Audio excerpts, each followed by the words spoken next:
안녕하세요. 저는 전북에 사는 60대 여성입니다. 요즘 제 낙은 다른 사람들의 사연을 듣는 일입니다.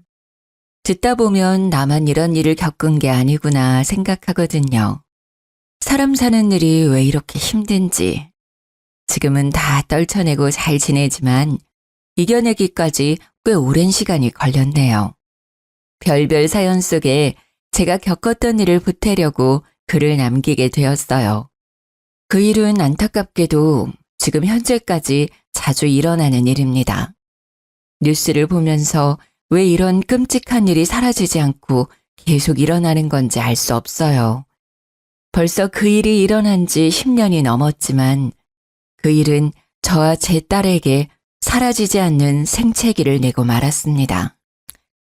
그때의 일을 더듬어가며 생각해보면 처음부터 이상한 것 투성이었습니다. 왜 그때는 빨리 눈치채지 못했는지 아쉬울 따름이죠. 제 딸은 당시에 고등학교를 갓 졸업하고 취업을 한 상태였습니다. 남편은 딸이 어릴 때 교통사고로 떠나고 제게 남은 유일한 자식이니 대학을 보내고 싶었어요. 하지만 딸은 아직 하고 싶은 공부가 없다고 했죠. 대학 가면 등록금만 아깝다고 가지 않겠다고 했어요. 취직해서 돈 벌고 나중에 배우고 싶은 것이 생기면 그때 대학을 가겠다는 말에 말릴 수가 없었어요.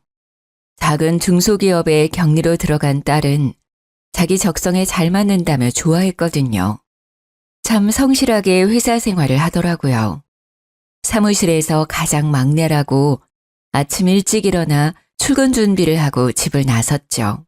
아침이라도 먹이고 싶은 마음에 저도 덩달아 일찍 일어나 밥상을 차려주면 괜히 엄마 힘들게 한다면서 괜찮다고 손사래를 치곤 했죠.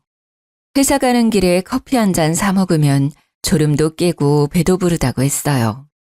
그런 딸이 얼마나 안쓰럽고 기특하던지. 남들보다 일찍 시작한 사회생활에 미안하기만 했죠. 풍족하고 넉넉한 부모 밑에서 자랐다면 시간을 두고 공부하면서 하고 싶은 걸 찾았을 텐데 혹시 가정 형편 때문에 등 떠밀려 일하게 된 건 아닌지 미안했죠. 딸이 회사 입사한 지 3년쯤 되었을 때였어요. 딸에게 남자친구가 생겼는지 평소보다 더 열심히 꾸미기 시작했죠. 출근 준비를 하면서 거울 앞에서 보내는 시간이 길어지더라고요. 입는 옷도 달라지고 화장도 더 신경 써서 하기 시작했어요. 제게 말은 안 해도 남자친구가 생겼다는 건 알 수 있었습니다. 아니나 다를까 석 달 정도 지나자 딸이 먼저 넌지시 애인이 생겼다고 말하더라고요. 그 말을 하며 활짝 핀 딸 얼굴을 보니 산뜻한 봄을 맞이한 것 같았어요. 가끔 남자친구 이야기를 꺼낼 때는 뭐가 그렇게도 좋은지 얼굴에 생기가 돌았죠. 그런데 얼마 지나지 않아 딸이 독립하겠다고 하는 겁니다. 이제 겨우 20대 초반이었고 저도 혼자 살고 있었기에 독립을 반대했어요. 하지만 딸은 독립하겠다는 고집을 꺾지 않았죠.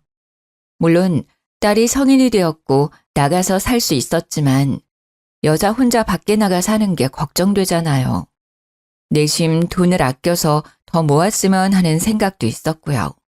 제가 계속 독립을 반대하고 나서자 딸은 생전 부리지 않는 고집을 부리면서 언성을 높였죠. 왜 집에서 못 나가게 하는 거예요? 회사도 집이랑 멀기도 하고 돈도 충분히 모았으니까 나가서 살게요. 겨우 그거 모아서 나가서 살겠다고? 미래를 생각해야지. 걱정하지 마세요. 보증금 낼 돈도 모아놨고 월세도 꼬박꼬박 낼 거예요. 철이 없는지 모르는 건지 딸은 보증금과 월세만 있으면 충분하다고 생각하는 것 같았죠.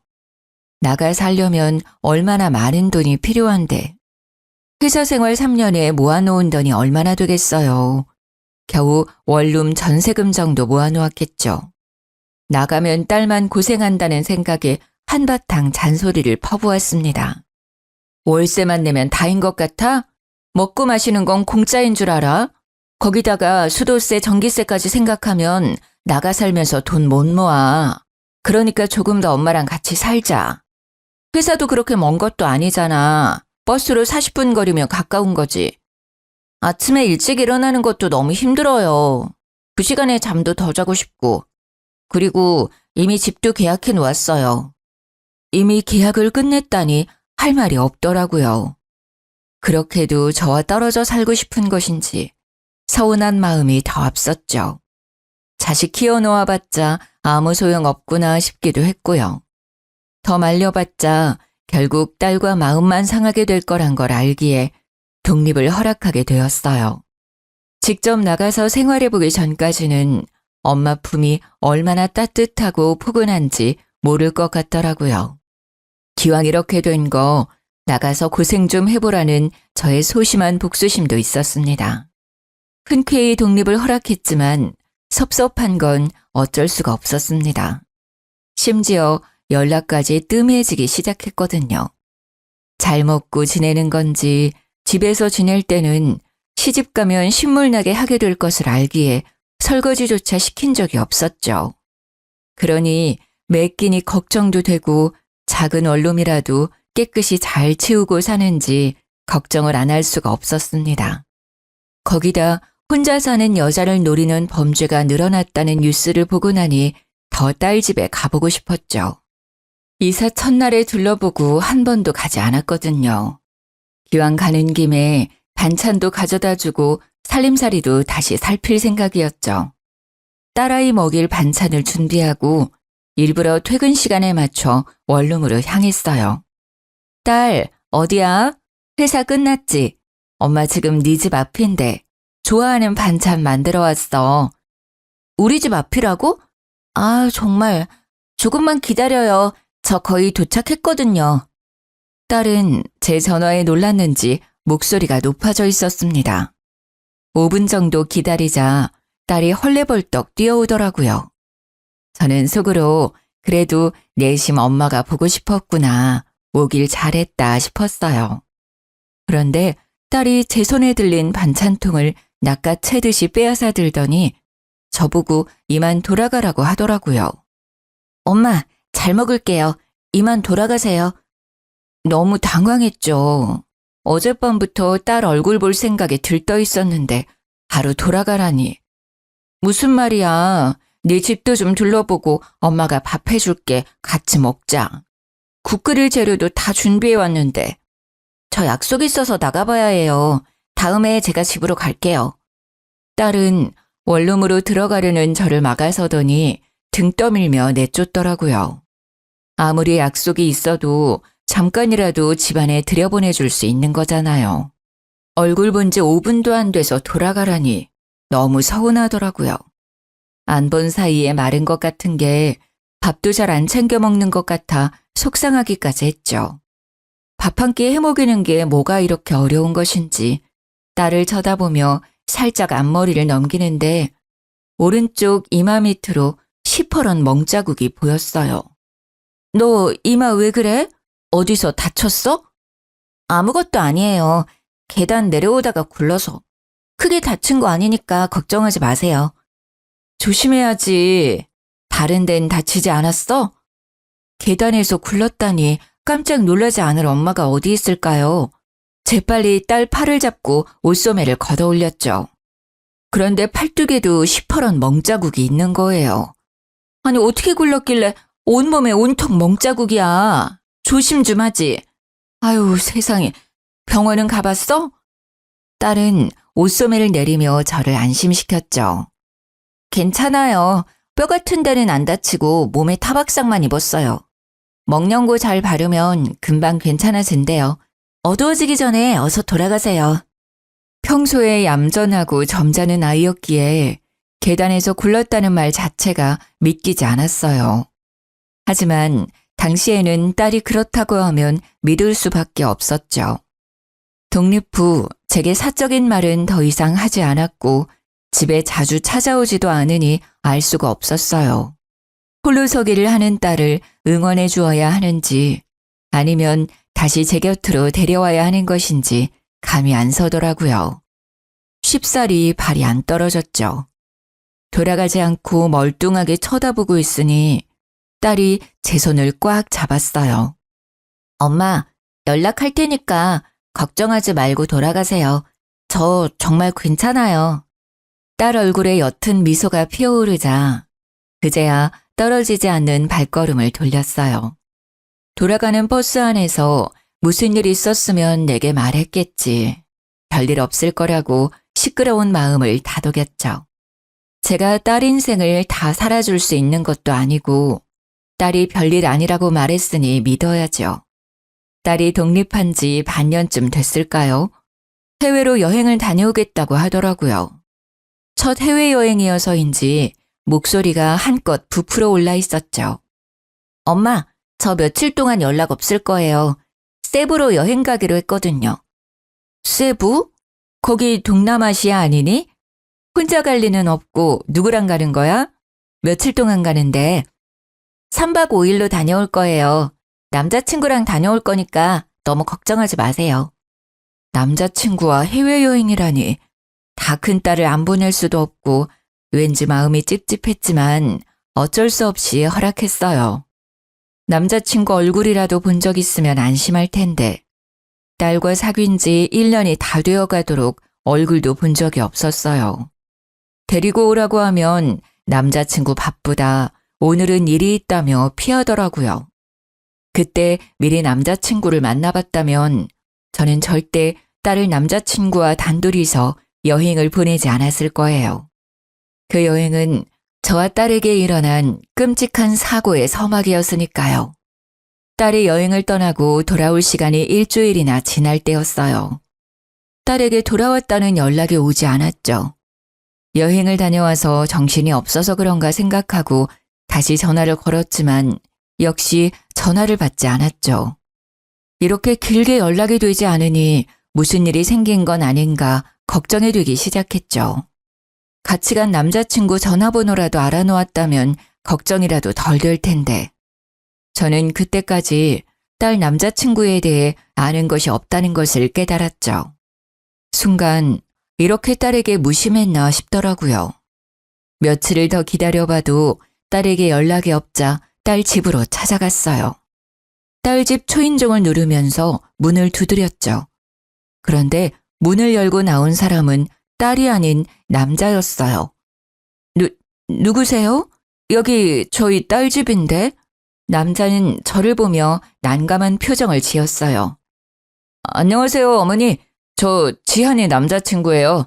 처음 뵙죠? 처음 본 남자친구를 보고 당황스러웠어요. 그것도 딸 집에서 자연스럽게 문을 열고 나왔으니까요. 살짝 고개를 돌려 현관을 보자 남자 신발이 여러 켤레가 있더라고요. 이미 이곳에서 지낸 지 꽤 된 것 같았어요. 그래서 반찬 주려고 찾아왔던 그때 급히 저를 돌려보냈나 싶기도 했죠. 그때까지 한 번도 딸이 남자친구와 같이 동거 중일 거라고 생각해보지 않았었어요. 그것도 제게 비밀로 하고 말이죠. 하지만 지금은 딸이 무사하게 돌아왔는지 확인하는 게 먼저였습니다. 아, 네. 지안이 어디 있나요? 하도 연락이 안 돼서 이렇게 연락이 안 된 게 처음이라. 그런데 딸 남자친구 입에서 나오는 말은 제 예상과 전혀 다른 말이었어요. 지안이 본가로 간 거 아닙니까? 저보다 먼저 한국으로 돌아갔는데요. 저는 집에 없어서 본가로 돌아간 줄 알았어요. 그게 무슨 말이에요? 한국으로 먼저 돌아갔다니요. 그게 여행 도중에 싸웠거든요. 그랬더니 지안이가 화가 많이 났는지 집으로 먼저 돌아간다고 호텔로 갔어요. 저도 뒤늦게 호텔로 돌아와 보니 지안이 짐이 이미 사라졌길래 먼저 돌아갔다고 생각했거든요. 그 말은 제 딸이 실종됐다는 말인가요? 그런 것 같네요. 저도 방금 한 사실이라. 저를 당황하게 한 것은 딸이 실종되었다는 말도 있었지만 그런 말을 정말 태연하게 하는 남자친구였어요. 동거 중인 여자친구가 실종되었는데 걱정 없는 마른 장작처럼 툭 하고 내뱉는 그 남자의 모습에 소름이 돋아올랐죠. 차분하게 무표정으로 서 있는 남자를 보고 분노가 치밀어 올랐죠. 50년 이상 살아온 제 촉이 딸이 사라진 것은 이놈과 연관이 있다고 가리켰어요. 당신이 내 딸 어떻게 한 거 아니야? 어떻게 여자친구가 말도 안 통하는 타국에서 사라졌다는데 그렇게 태어날 수가 있어? 내 딸 어디 있어? 빨리 데려와! 저한테 왜 그러세요? 저도 방금 알았다고 했잖아요. 저도 지금 지안이가 어머님 댁에 있는 줄 알았다니까요? 되레 저한테 큰 소리를 치더라고요. 저는 가방에서 핸드폰을 꺼내 경찰에 신고했어요. 아무리 생각해도 제 딸이 사라진 게 이상한 일이었으니까요. 10분 뒤 출동한 경찰에게 저는 딸 남자친구가 의심된다고 말했죠. 아무래도 이 남자가 수상해요. 제 딸과 함께 여행 가서 혼자였단 말이에요. 제 딸이 돌아와야 할 날짜가 벌써 열흘이 넘었는데. 저는 정말 억울하다니까요. 먼저 한국 간다고 짐까지 챙겨 나가버린 걸 저보고 어쩌라는 말입니까? 정말 어머님 댁에 있는 줄 알았다니까요. 아이씨. 두 분 다 진정하세요. 일단 실종 신고부터 하시고 필리핀 현재 경찰에게 수사 요청부터 해보죠. 딸 남자친구는 얼굴이 새빨개지면서 욕까지 내뱉었죠. 이런 폭력적인 남자와 내 딸이 만나고 있었다니 순간 아찔해졌습니다. 심증은 있지만 증거가 없으니 마냥 우길 수도 없고 경찰이 하루빨리 제 딸을 찾아주길 바랄 뿐이었죠. 집으로 돌아와 딸을 찾았다는 연락만 기다렸습니다. 그때까지는 딸을 쉽게 찾을 수 있을 거라고 생각하고 있었죠.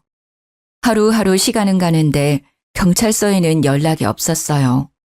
딸이 실종된 지 한 달쯤 되어가자 참다 못한 제가 먼저 전화를 걸었습니다. 저기 실종 신고한 최지안 엄마인데요. 수사가 어떻게 진행되고 있는지 알고 싶어서 연락드렸어요. 아, 네. 필리핀에서 실종됐다고 하셨죠? 어머니, 죄송합니다. 최근 필리핀은 외국인 대상으로 범죄율이 너무 높은 나라라서요. 거기다 밤에 짐까지 들고 나갔다고 하면 못 찾는 경우가 허다해서 말이죠. 찾는데 시간이 걸릴 것 같네요. 경찰 말은 딸을 찾지 못한다는 말이나 마찬가지였죠. 저도 필리핀에서 최근 한국인 대상으로 범죄가 심각하다는 뉴스를 받기에 속만 태울 수밖에 없었습니다. 하지만 어떻게 어미가 되어서 자식이 타지에서 죽었는지 살았는지 모르는 상태로 가만히 있을 수가 있겠습니까? 딸 혼자 사라진 게 아닐 거예요. 그 남자친구가 수상하다니까요. 여자친구가 사라졌는데 너무 태어난 게 말도 안 되잖아요. 한 번만, 제발 한 번만 조사 좀 해주세요. 그래서 저희도 조사했죠. 하지만 증거가 없어요. 따님이 묵었던 호텔 CCTV가 고장나는 바람에 아무것도 찍히지 않았어요. 아시겠지만 필리핀이 워낙 치안도 안 좋고 우리나라처럼 방범용 CCTV가 설치된 곳이 드물어요. 지금으로는 방법이 없어요. 경찰 말을 듣고 망연자실했죠. 믿고 있었던 경찰이 찾지 못하면 누가 찾을 수 있을까요? 더 이상 경찰만 믿고 있을 수 없었죠. 제가 직접 딸을 찾으러 가야겠다고 생각했고 다니던 직장에 휴가 신청을 냈어요. 일주일씩이나 자리를 비운다는 게 당시로서는 쉽지 않았지만 회사에서도 딱한 제 사정을 이해해 주셨죠. 무작정 딸이 사라진 세부 지도와 딸을 찾는 몇 마디 말만 배워 딸이 사라진 세부로 떠나게 되었어요. 말도 안 통하는 곳에서 딸을 찾기란 쉽지가 않더군요. 뜨거운 햇볕에 살은 녹을 것 같고 워낙 유명한 관광지라 사람 찾는 게 모래사장에서 바늘 찾기보다 힘들었어요. 무작정 종이에 영어로 겨우 딸이 실종되었다는 내용을 적어 딸 사진과 함께 지나가는 사람들을 붙잡고 보여주었죠. 하지만 사람들은 제게 손살에 치며 고개를 좌우로 흔들었죠.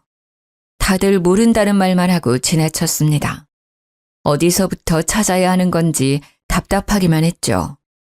직접 와보니 경찰들이 왜 찾지 못하겠다고 하는지도 어느 정도 이해가 갈 것 같았어요. 하루에도 수천 명의 사람이 돌아다니고 관광객이 넘쳐나는 곳에서 딸을 찾기 쉽지 않다는 걸 깨닫게 되었죠. 아껴 쓴다고 아꼈지만 며칠 만에 환전해서 가져온 돈을 다 써버렸어요. 저는 아무 수확 없이 받은 휴가를 다 쓰고 한국으로 돌아와야 했습니다. 그 황망함은 말로 할 수가 없더라고요. 내가 조금만 더 영어를 할 수 있다면 잘 설명해서 우리 지한이를 찾을 수 있지 않았을까? 죄책감마저 들었어요. 하지만 이대로 포기할 수 없었죠. 딸을 찾겠다는 일념으로 다시 한국으로 돌아와 영어 공부를 하기 시작했습니다. 회사 일을 마치면 학원에 가서 영어를 배웠죠. 먹고 쓰는 것도 아끼고 또 아꼈어요. 다시 세부로 가기 위해서는 돈이 필요했으니까요. 매년 휴가철에는 피서객들에 섞여 세부로 향했습니다. 공부한 보람이 있는지 사람들이 하는 말을 조금씩 알아들을 수가 있었죠. 하지만 제 딸은 어디로 사라졌는지 행방을 알 수가 없었어요. 다시 빈손으로 한국으로 돌아왔을 때는 정말 절망스럽더라고요.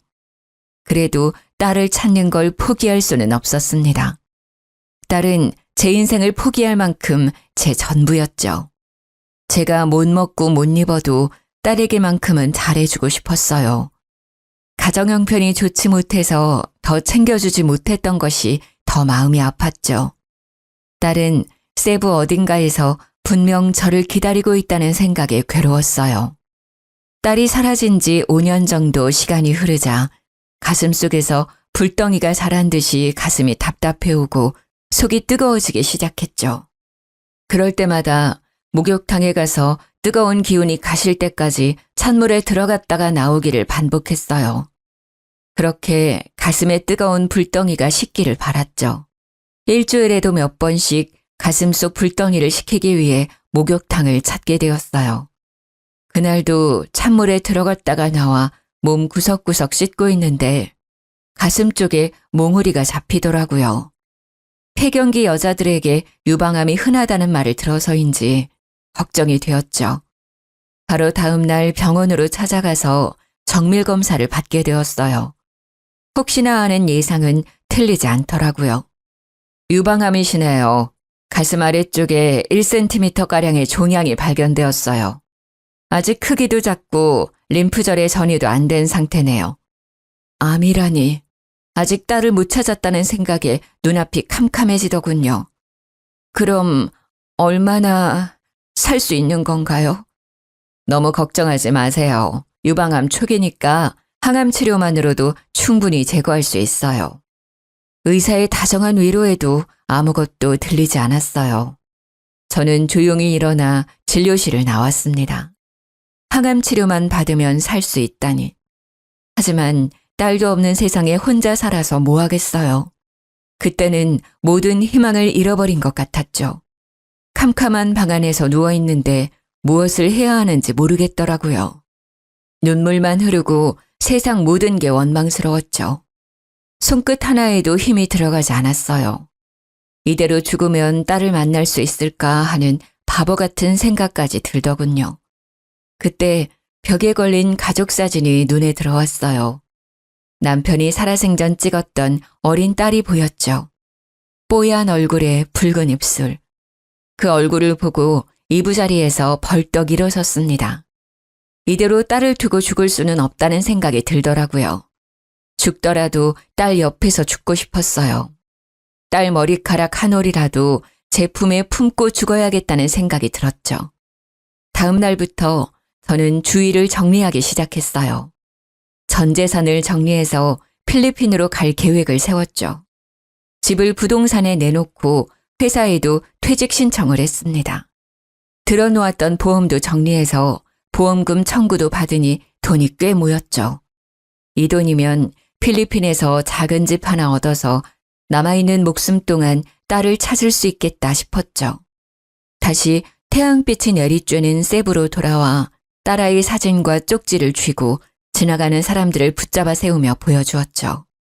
사람들은 여전히 제게 관심이 없었고 딸 소식은 여전히 깜깜무소식이었죠. 암이 다른 곳에 전이돼서 상태가 악화되기 전에는 찾을 수 있을지 걱정과 조급함이 들었어요. 한 달을 세부 거리를 찾아다닐 때 문득 딸이 세부가 아닌 다른 곳에 있는 건 아닐까라는 생각이 들더라고요. 다음 날 세부 옆에 있는 네그로스 섬으로 가게 되었어요. 필리핀으로 딸을 찾으러 온 지 5년이 넘어서 처음으로 다른 섬으로 딸을 찾으러 가게 된 거죠. 낯선 거리에서 딸아이 사진과 쪽지를 꺼내어 지나다니는 사람들에게 보여주었습니다. 딱히 그곳으로 간다고 사람들이 제 사연에 관심을 주는 건 아니었어요. 관심 없이 지나쳐가는 사람들을 보니 저도 지쳐가더군요. 날씨는 왜 그렇게 후덥지근하던지 뜨거운 햇볕에 잠시 길가의 나무 아래로 피해 들어갔죠. 가방에서 생수병을 꺼내어 목을 축이고 있을 때였어요. 건너편 길가에 한국인 부부처럼 보이는 사람이 지나가더라고요. 아내가 임신을 했는지 배가 불뚝 불러와 있었죠. 제 딸 또래로 보이는 여자를 보니 다시 눈물이 왈칵 차올랐습니다. 내 딸은 어디에 있는지 알기만 하면 이 엄마가 당장 찾으러 갈 텐데 속상한 마음에 손에 들린 딸아이 사진을 쳐다보았습니다. 그 순간 내 딸이라는 본능적인 느낌이 확 들더라고요. 저는 그 자리에서 벌떡 일어났습니다. 방금 길 건너 지나간 임산부는 분명 제 딸이었어요. 멀리 있고 체형이 달라져서 늦게 알아봤을 뿐이지 분명 제 딸이 확실했죠. 저는 단숨에 차도를 가로질러 부부를 향해 뛰기 시작했어요. 부부에게 가까워질수록 제 딸이라는 생각이 더욱 확실해지더군요. 10달을 품어 20년 이상을 키운 딸을 엄마가 몰라볼 리가 없잖아요. 저기요! 거기서 봐요! 뛰어가며 부부를 향해 한국말로 불러 세웠어요. 그랬더니 부부가 멈춰서 고개를 돌리더군요. 가까이서 본 임산부의 얼굴은 정말 제 딸아이였습니다. 꿈에서도 찾아 헤매던 딸이었죠. 지안아, 엄마야. 엄마가 너를 찾으러 왔어. 엄마랑 같이 돌아가자. 그런데 딸이 뒷걸음치며 물러서더니 옆에 서 있던 남자 뒤에 숨더라고요. 지안아, 엄마라니까? 왜 그래? 엄마 몰라보겠어? 제 아내를 아는 분입니까? 어머니요? 맞아요. 제가 엄마예요. 그런데 왜 저를 못 알아보죠? 지안아, 엄마 봐봐. 일단 진정하세요. 아내가 놀라서 제가 말해드리겠습니다. 그러니 일단 진정하십시오. 딸을 바로 앞에 두고 제대로 얼굴조차 볼 수 없다니 울분이 목 끝까지 차올랐죠. 제 딸한테 무슨 일이 있었던 거죠? 왜 이제까지 돌아오지 않은 거예요? 제 아내 이름이 지한이라는 것도 저는 방금 알았어요. 저와 처음 만났을 때는 이름도 과거도 잊어버린 상태였거든요. 그게 무슨 말이죠? 이름을 기억하지 못한다는 말인가요? 기억상실증이라도 걸렸단 말이에요? 어머니, 차근차근 말해드릴 테니 진정하세요. 그전에는 무슨 일이 있었는지 모르지만 일단 저와 처음 만났을 때는 기억을 잊어버린 상태였습니다. 그때 당시 저는 이곳에 사업차 머무르고 있던 중이었어요. 그때 제 밑에서 일하던 직원이 바닷가 근처에서 쓰러져 있는 이 사람을 발견해서 제게 데리고 왔어요. 그런데 이름도 기억도 모두 잊은 상태였고 온몸에 멍자국만 가득하더라고요. 말도 안 돼요. 그럼 왜 바로 신고하지 않았죠? 할 수 있었잖아요. 했죠. 왜 안 했겠습니까? 대사관으로 같이 찾아갔어요. 그런데 이 사람이 기억이 있어야 말이죠. 신원 보증할 물건도 하나 없고 대사관에서는 탈북민으로 위장해서 한국으로 입국하려는 사람들도 있어서 당장은 도와줄 수 있는 것이 없다고 했죠. 일단 기억이 돌아올 때까지 기다려보자고 하더군요. 정말 기가 막혀왔습니다. 경찰에 실종 신고를 했는데 대사관에서 모른다니 말이 안 되잖아요. 처음 본 남자와 한참 대화를 하다가 그 이유를 알 수 있었죠.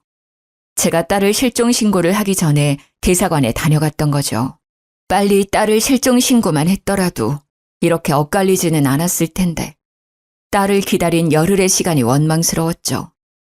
사위는 5년 동안 딸을 보살폈다고 하더군요.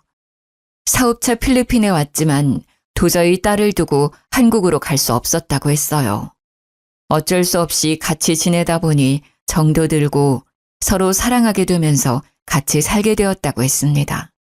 그동안 딸을 무사히 보살펴 주었다니 너무 감사했어요. 정말 고맙습니다. 제 딸을 살려주셔서 너무 고마워요. 그동안 잘 보살펴줘서 너무 감사합니다. 아닙니다, 어머니. 이제라도 다시 만나서 다행입니다. 지안아, 무슨 일이 있었는지 엄마한테 말해봐. 무슨 일이 있었던 거니? 제 딸에게 무슨 일이 생겼던 걸까요? 무슨 일이 있었길래 낯선 타국에서 기억까지 잊어버리고 5년 동안 있어야 했던 걸까요? 딸에게 물어보고 싶은 말이 한가득하였지만 딸은 제 얼굴도 제대로 쳐다보지 못했죠. 저를 쳐다보는 딸아이 얼굴은 두려움이 가득했어요. 그동안 필리핀에서 딸을 그렇게 찾았어도 못 찾은 이유가 있더라고요. 딸은 불안증 때문에 거의 집 밖으로 나간 적이 없다고 합니다. 최근에는 아이를 임신해서 병원 정도만 다닌다고 해요. 벌써 임신 7개월에 들어섰다고 했죠. 어머님, 일단 이 사람한테 시간이 필요할 거예요. 지금도 작은 소리만 나도 무서워해요. 우리 집으로 같이 가시죠. 저는 남자와 함께 집으로 향했어요. 제게 사위가 될 이 남자는 필리핀에서 라텍스 제품을 사서 한국에 수출하는 일을 하고 있었죠. 벌이가 좋아서 살림살이는 번듯해 보였습니다. 그럼 이제 어머님이 아내 신원보장을 할 수 있으니 여권을 재발급해야겠군요. 네, 일단 딸아이를 한국으로 데려가고 싶은데 괜찮을까요? 네, 안 그래도 아내 출산이 2달 정도밖에 남지 않아서 걱정이었거든요. 아직 이곳은 의료시설이 낙후되어 있거든요. 저희는 바로 다음 날 대사관에 여권 재발급을 신청하게 되었어요. 그동안 신고 기록과 딸아이의 병원 진료 기록 등을 제출하니 쉽게 여권을 발급해 주더군요. 딸과 다시 한국으로 돌아갈 생각을 하니 마음이 들떴어요. 여권이 나오자 저희는 바로 한국으로 출국하게 되었죠. 한국으로 왔지만 이미 집까지 팔아서 필리핀으로 갔던지라 당장 지낼 곳이 없었어요. 그런 제게 사위가 먼저 같이 지내자고 했죠. 장모님, 괜찮으시면 우리 집에서 같이 지내는 건 어떠세요? 사위는 한국과 필리핀을 오가면서 지내서 이미 한국에 집을 가지고 있었거든요. 저는 사위 말에 너무 고마웠죠. 아무리 장모라고 해도 얼굴 본 지 겨우 1달밖에 되지 않은 사이잖아요. 정말 그래도 되겠어? 자네가 불편하지 않겠어? 당연하죠. 장모님이 곁에 있으면 집사람도 불안증이 안정될 것 같고 좋을 것 같아요. 혼자 지내시기도 적적하시잖아요. 정말 고맙네. 이렇게 나까지 챙겨줘서. 다정한 사위 덕분에 저는 딸과 떨어지지 않고 지내게 되었죠. 사위 말대로 딸과 함께 지내니 처음에는 낯설어하던 딸도 적응해가는 것 같았어요. 며칠 지나니 제게 먼저 다가와 말을 걸더라고요. 식사 하셨어요? 뭐라도 드실래요? 아직 밥 먹을까? 너 계란장조림 좋아하지? 엄마가 해놨어. 그거랑 된장찌개 금방 끓여서 밥 먹자. 딸을 소파에 앉히고 점심을 준비하기 시작했죠. 먼저 다가오는 딸이 얼마나 기특하던지. 된장찌개를 끓이는데 왈칵 눈물이 밀려오더라고요. 이 시간이 정말 소중하게 느껴졌죠. 그리고 앞으로 이런 시간이 계속되길 빌었어요. 딸아이가 안정을 되찾길 바랐죠. 딸아이는 밤에 불을 끄고 잠을 자지 못할 정도로 극도의 불안 증세에 시달리고 있었거든요. 예전에는 작은 불빛만 있어도 잠을 못 자서 콘센트 불빛도 안 보이게 뒤집어두고 자던 딸이었는데 말이죠. 겉모습만 같을 뿐 꼭 다른 사람 같았어요. 살가웠던 기억은 다 잊어버리고 저를 경계하며 멀찍이 떨어져 앉아있는 경우가 많았거든요. 그런 딸이 먼저 말을 걸어주니 너무 감격스러웠습니다. 뚝딱 된장찌개를 끓여 식탁 위에 올려놓고 식사를 시작했죠. 조심히 숟가락을 들고 된장찌개를 떠먹는 딸을 물끄러미 지켜보았어요. 몇 숟가락 떠먹던 딸이 저를 쳐다보았죠. 왜 안 드세요? 같이 먹어요. 응, 먹자. 지안아, 많이 먹어? 저기 남편한테 들었는데 아프시다고 들었어요. 치료하면 좋아진다고 하던데요. 항암 치료 받아보시는 건 어떠세요? 순간 울컥했어요. 지금까지 제가 아프다는 것도 잊고 있었거든요. 그래, 네가 받으라면 받아야지. 너무 걱정하지 마. 엄마 괜찮을 거야. 빨리 나아야 손주도 봐주지. 딸과 저를 위해 항암 치료를 받기 시작했습니다. 다행히 암은 많이 커지지 않았다고 하더라고요. 항암 치료만 열심히 받으면 완치될 수 있으니 희망을 잃지 말라고 했죠. 항암 치료를 받기 시작한 지 얼마 되지 않아 딸은 건강한 손녀를 출산했어요. 자꾸 꼬물거리는 손녀를 보니 마음이 복받쳐왔죠. 빨리 암을 이겨내고 손녀와 딸에게 돌아가고 싶었어요. 하지만 출산하고 딸의 불안증이 높아져 갔죠. 출산 후 밤뿐만 아니라 햇빛이 덜 드는 골목길이나 깊은 물도 무서워하기 시작한 거예요. 샤워 정도는 괜찮아 했지만 욕조에 물을 받아놓고도 손녀를 씻기지 못할 정도로 불안증이 높아져 갔어요. 꼭 아이가 물에 빠져 죽을 것 같다고 두려워했죠. 괴로워하는 딸을 보며 저와 사위는 딸을 위해 과거 일을 찾길 바랐습니다. 덮어놓고 무서워하기보다는 기억을 되찾고 이겨내는 게 좋다고 판단했죠. 과거에 무슨 일을 겪었길래 이런 고통을 겪는 것인지, 혹시 나쁜 기억을 떠올리고 더 괴로워하면 어쩌나 싶었지만 이대로는 일상생활을 하기 힘들다고 판단했죠. 지안아, 혹시 기억을 되찾는 건 어떠니? 무슨 일이 있었는지 알게 되면 너한테 더 도움이 될 것 같아. 딸은 한동안 말이 없었어요. 기억을 되찾는 게 두려운지 두 손을 꼭 쥐어들었죠. 네, 받아볼게요. 엄마가 불안해하면 아이도 불안해한대요. 제 딸한테는 이런 불안증을 물려주고 싶지 않아요. 역시 딸도 엄마였어요. 자신보다 딸을 위해 아픈 기억을 되찾겠다고 했죠. 그래, 정말 잘 생각했어. 기특하다 우리 딸. 딸아이 기억을 되찾기 위해 심리치료와 최면치료를 병행하게 되었죠. 최면치료가 시작되고 저와 사위는 딸에게 일어났었던 끔찍한 일을 알게 되었어요. 최면치료실에 들어간 딸을 지켜보며 곁에 앉아 있었어요. 치료사는 딸에게 최면을 걸며 과거 일을 되짚어가기 시작했습니다.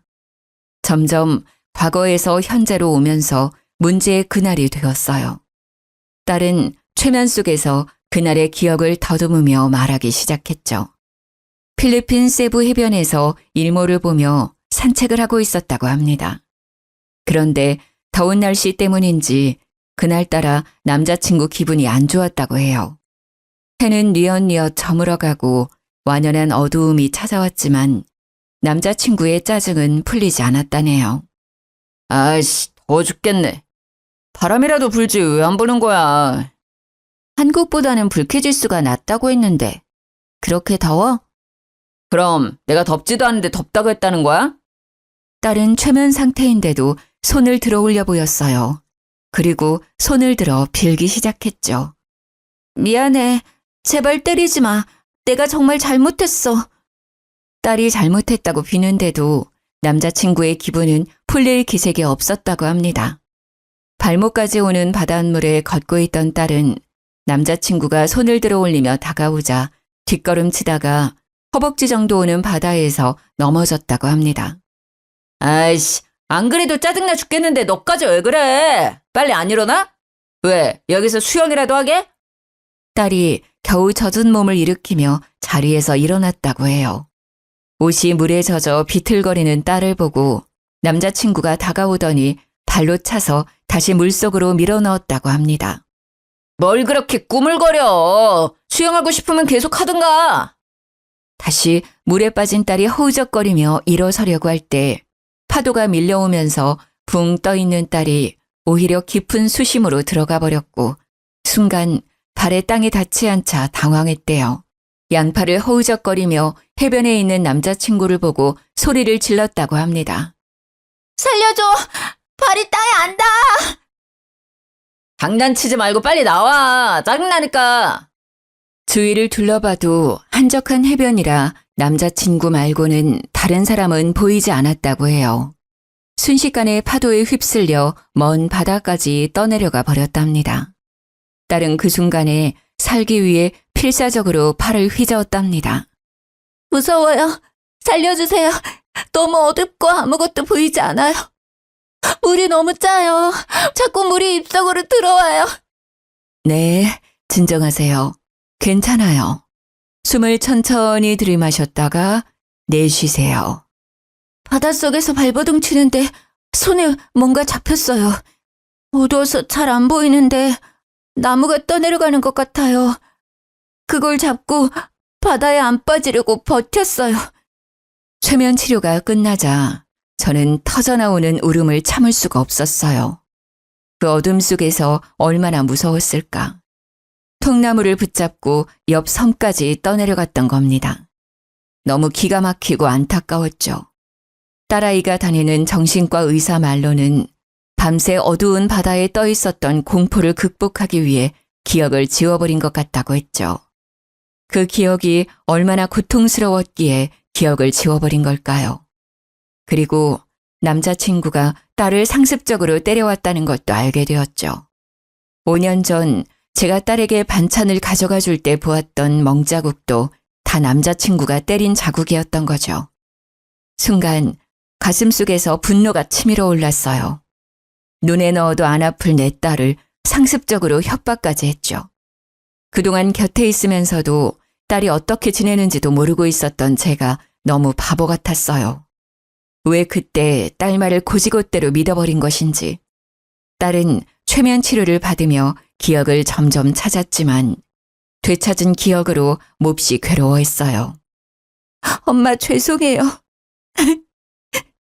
독립한 것도 남자친구가 자기가 지낼 곳이 없다고 저보고 집 구하라고 했어요. 그리고 엄마가 아시면 반대할 테니까 몰래 살게 했는데 같이 살다 보니 몰랐던 폭력성이 보이더라고요. 도망가려고 하니까 자기 말 안 들으면 엄마까지 때린다고 협박해서 도망칠 수가 없었어요. 저는 울먹이는 딸을 꽉 끌어안았습니다. 그동안 얼마나 무서웠을까요? 그런 나쁜 놈 때문에 내 딸이 그런 고생을 겪다니. 피가 거꾸로 흐르는 것 같았죠. 괜찮아. 엄마는 괜찮아. 네가 이렇게 돌아왔잖아. 이제 다 괜찮아질 거야. 저는 정말 참을 수가 없었어요. 오장육부가 뒤틀리고 이가 뿌드득 갈렸죠. 옆에 있던 사위도 분노가 치밀어 오르는지 주먹으로 벽을 내리치더니 방을 뛰쳐나갔죠. 사위가 어디로 뛰쳐나갔는지 알 것 같았어요. 저도 당장이라도 뛰어나가 그놈을 잡아오고 싶었습니다. 하지만 항암 치료의 부작용으로 체력이 많이 떨어져 있는 상태였죠. 머리카락도 듬성듬성 빠지고 구토 때문에 음식을 제대로 먹지 못했어요.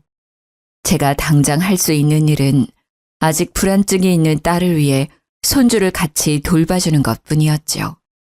그래도 답답한 가슴은 어떻게 할 수가 없었어요. 제 딸이 그동안 겪었던 고통을 알고 나니 밤에 잠이 오지 않았어요. 그날 후로 사위는 집을 비우는 시간이 길어졌어요. 사위는 제게 그놈을 찾고 있다고 말하더군요. 아내의 일을 알게 되니 그런 놈을 도저히 그냥 둘 수 없을 것 같아요. 지금 사람들 사서 찾고 있는데 찾는 게 쉽지 않네요. 너무 무리하지 말게. 그놈을 잡는 것보다 자네 건강이 중요해. 네, 걱정하지 마세요. 그래도 그놈은 다른 사람들을 위해서라도 꼭 잡아야 해요. 그 벌은 못 거치고 또 어디서 다른 사람을 괴롭히고 있을 거예요. 사위는 딸뿐만 아니라 다른 사람들을 위해서라도 잡고 싶어 했어요. 손녀가 돌이 막 지난 후였어요. 사위의 끈질긴 노력 끝에 그놈을 잡았다는 전화를 받았습니다. 장모님, 잡았어요. 혹시 지금 경찰서 오실 수 있으세요? 전화를 받고 한 걸음에 경찰서로 달려갔습니다. 경찰서 안으로 들어서니 죽여도 시원찮은 놈이 의자에 삐딱하게 앉아 있었죠. 경찰서로 들어오는 저를 알아봤는지 입가에 미소까지 띄더라고요. 정말 그때는 온몸에 소름이 돋아오를 정도로 놀랐어요. 저를 기억할 거로 생각하지 못했거든요.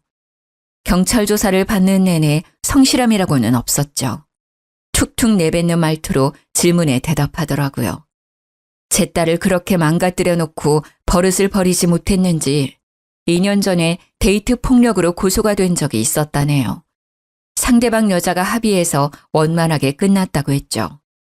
그런 전과가 있음에도 경찰은 제 딸이 당한 일과 그놈은 상관없다고 결론을 내렸어요. 지금 조사를 해봤는데 이미 사건이 오래되어서 증거도 없고 증인 기억이 정확하지 않네요. 최면 치료 중에 나온 기억이잖아요. 증거로 보기에는 어려워요. 결국 저놈을 풀어줘야 한다는 겁니까? 저희도 지금으로서는 어쩔 수가 없습니다. 확실한 증거가 없는 상태라서 증거 불충분으로 풀어줘야 합니다. 말도 안 돼요. 피해자가 있는데. 전에도 이런 짓을 했다면서요. 그런데 이렇게 풀어주다뇨. 하지만 경찰은 어쩔 수 없다는 말만 반복했죠. 그놈은 저희를 보면서 어깨를 들썩이더니 경찰서 밖으로 나가더군요. 분노가 치밀어 올라 이대로 그놈을 보낼 수가 없었어요. 바로 그놈을 따라가며 옷자락을 붙잡았죠. 가긴 어디를 가? 거기 안 서? 내가 찾아갔을 때 말했어야지. 나한테 거짓말하고 그동안 뻔뻔하게 살아? 이런 짐승만도 못한 놈아. 그럼 내가 바다에 빠뜨렸다고 말이라도 하길 바랐어? 증거가 없다잖아. 이미 5년이나 지난 일로 왜 그래? 살아 돌아왔으면 감사하게 생각하면서 살라고. 이 미친 노인네야. 못 가. 다시 경찰서로 들어가. 이렇게는 못 보내. 내 딸을 그렇게 만들어 놓고 어딜 가? 저는 그놈에게 달려들어 멱살을 붙잡고 경찰서로 잡아 끌었습니다. 그놈은 멱살을 잡은 제 손을 잡아 비틀고 뒤로 밀어버리더군요. 저는 비틀거리면서 바닥에 주저앉고 말았습니다. 그 모습을 본 사위가 놈의 얼굴을 주먹으로 내리쳤죠. 이 새끼가 지금 누구를 미는 거야? 너는 뭐야? 노인네랑 무슨 사이라도 되냐? 그래, 사위다 왜? 너 때문에 내 아내가 얼마나 괴로워 있는지 알아? 둘이 뒤엉켜 싸우기 시작하자 경찰들이 밖으로 나오면서 두 사람을 붙잡고 떨어뜨려 놨습니다. 지금 경찰서 앞에서 뭐 하시는 겁니까? 그만두세요! 저 자식이 제 장모님을 밀었다고요. 내가 그냥 밀었어? 노인네가 먼저 시비를 걸었잖아. 들어가서 조서 쓰고 돌아가세요. 아무리 악감정이 쌓였다고 해도 서로 폭력 행사하는 것은 안 됩니다. 두 사람은 다시 경찰서로 들어가 조서를 쓰고 돌아갔죠. 사위는 돌아가는 내내 화가 풀리지 않는지 두 손을 부들부들 떨었어요. 죄송합니다, 장모님. 분명 잡아서 처벌을 받게 하려고 했는데 이렇게 될지 몰랐어요. 아니야, 왜 그런 말을 해? 자네는 최선을 다했어. 우리 손으로 잡아넣지는 못했지만 그래도 해볼 수 있는 건 다 해봤잖아. 집으로 돌아온 저희는 다시 일상을 되찾아갔습니다. 딸은 아직 불안증이 높지만 꾸준히 약과 상담을 받으며 회복해가고 있었고 손녀는 하루가 다르게 건강하게 커가고 있었죠. 모든 것은 평화로워 보였지만 뭔가 끝나지 않은 것 같은 찝찝한 기분은 사라지지 않더라고요. 그놈이 어디서 또 어떤 여자들을 괴롭히고 때리고 있을 생각을 하니 뭔가 끝내지 않은 숙제를 남겨놓은 느낌이 들었거든요. 그렇게 한 반년 정도 지나 저는 정기검진을 위해 병원에 다녀오게 되었어요. 병원에서는 전이도 없고 치료도 잘 되고 있다고 하더군요. 이제 지겨운 암도 끝이구나 생각하며 병원 로비를 걸어가고 있을 때였죠. 제 눈앞에 그놈이 걸어오더라고요. 선글라스를 끼고 손에는 지팡이를 집은 채 옆에는 사회복지사로 보이는 중년 여자의 부축까지 받으면서 제 옆을 지나쳐 가더라고요. 온몸에 털이 바짝 올랐어요. 아무리 후안무치라고 해도 바로 옆에 서 있는 피해자를 몰라본다니 믿을 수가 없었죠. 전에 경찰서에서도 저를 바로 알아봤으니까요. 손발이 덜덜 떨리더니 심장이 팔딱이더라고요. 가쁜 숨을 내쉬며 뒤를 따라갔죠. 두 사람이 멈춘 곳은 안과였어요. 그놈이 간호사와 함께 진료실로 들어가자 부축하던 중년 여자에게 다가갔습니다. 저기 방금 들어간 남자 지인인데요. 혹시 무슨 일로 병원에 온 건가요? 저를 못 알아봐서요. 아, 방금 저 사람이요? 반년 전인가 경찰서에서 돌아오면서 교통사고가 났대요. 그때 얼굴을 핸들에 크게 부딪혔나 봐요. 얼마나 세게 부딪혔는지 시신경이 다치는 바람에 양쪽 눈이 실명되었거든요. 아유, 아직 앞날이 창창한 청년이 어쩌다 다쳤는지 가여워 죽겠어요. 안전벨트만 했어도 그렇게 크게 부딪히지 않았을 거라는데. 에휴. 그 말을 듣고 뒤돌아서는데 올라가는 입꼬리가 내려오지 않았어요. 가장 먼저 드는 생각은 남겨진 숙제 같던 일이 더는 일어나지 않겠다는 거였죠. 눈에 보이는 게 없으니 누구를 괴롭힐 수 있겠어요. 천벌을 받았다는 생각이 들었습니다. 그 후에 제 마음은 개운해졌지만 아직도 뉴스에 심심치 않게 데이트 폭력 문제가 나오면 마음이 너무 안 좋았어요. 바로 제 딸이 데이트 폭력 피해자였으니까요. 남일같이 느껴지지 않았죠.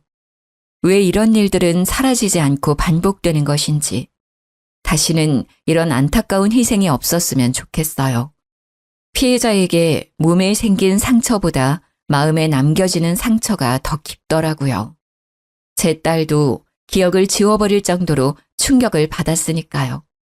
딸은 지금은 겉으로는 완전히 그때의 일을 벗어난 것 같지만 가끔 그런 비슷한 뉴스를 보면 자리에서 일어나 피해버리고는 해요.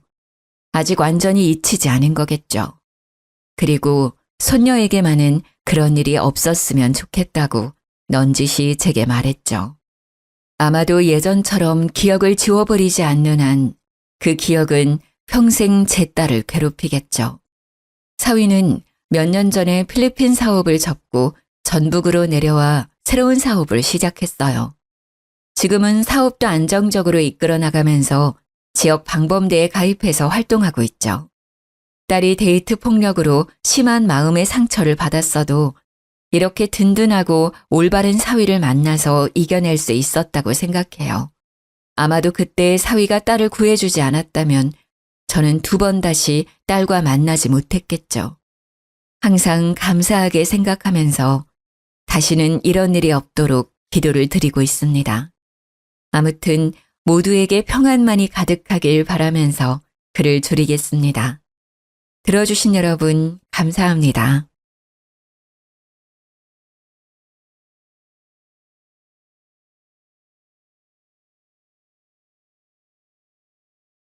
안녕하세요. 저는 경기도 이천에 사는 한 아이의 엄마인 30대 여자입니다. 아빠 없이 아이를 키우는 게 쉽지 않지만 그래도 그런 썩어 빠진 아빠를 제 아이 아빠로 두느니 차라리 없는 게 낫겠다 싶어 이혼을 결정했네요. 며칠 전에 이사하면서 딸려온 짐에서 전 남편의 흔적을 발견했는데 그걸 보니까 전 남편에게 당한 경험도 떠올라 이렇게 글을 써봅니다. 남편과는 고시원에서 만난 공부 동기였어요. 대학 땐 제 적성에 맞는 줄 알았던 공부가 취직하니까 왜 그렇게 생각한 것과 달랐던지 모르겠더라고요. 그래서 그랬는지 얼마 못 가서 그만두고 말았죠. 그러고는 고시원에 들어가서 공부를 시작했는데 막상 혼자 하려니 막막할 때 남편이 나타났어요. 행정고시 준비하시나 봐요. 아유, 처음부터 그 문제집으로 하려면 꽤 어려울 텐데. 제가 가지고 있는 문제집 드릴 테니까 이걸로 시작해봐요. 훨씬 쉽게 하실 수 있을 거예요. 처음에는 낯선 사람에게 스스럼 없이 말을 걸어오는 남편을 보고 경계를 심하게 했던 기억이 나네요. 그 때문인지 저도 모르게 말에 가시가 돋아 있었는데 남편은 굴하지 않고 살갑게 저를 대해왔어요. 믿져야 본전이라는 말처럼 남편이 준 문제집으로 공부를 했더니 정말 머리에 쏙쏙 들어오는 게 신기하더군요. 그 후로 남편에게 경계가 살짝 풀렸고 고시원에서 저보다 먼저 있던 남편에게 도움을 많이 받았습니다. 그를 계기로 저희는 빠르게 가까워졌고 저는 시험에 합격했지만 남편은 그 해에 떨어지고 말았죠.